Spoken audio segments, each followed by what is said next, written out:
Hello guys আজি আমি এখন মোটিভেশনাল আজি আপোনাৰ কাহিনী লৈ আহিছো।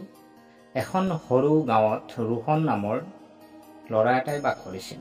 ৰোহনে সপোন দেখিছিল যে এদিন তেওঁ এজন ডাঙৰ ব্যৱসায়ী হৈ পৰিয়ালটোক গৌৰৱান্বিত কৰিব। কিন্তু ৰোহনৰ হাতত টকা নাছিল, মাক দেউতাকো দুখীয়া আছিল। সেয়ে ৰোহনে নিজৰ সপোন পূৰণৰ বাবে কঠোৰ পৰিশ্ৰম কৰাৰ সিদ্ধান্ত ল'লে। ৰোহনে নিজৰ গাঁৱত এখন সৰু দোকান খুলিছিল, য'ত তেওঁ ফল মূল আৰু শাক পাচলি বিক্ৰী কৰিছিল। প্ৰতিদিনে ৰাতিপুৱা 4 বজাত সাৰ পাই দোকানখন চফা কৰিছিল। লাহে লাহে ৰোহনৰ দোকানখন বিখ্যাত হ'বলৈ ধৰিলে।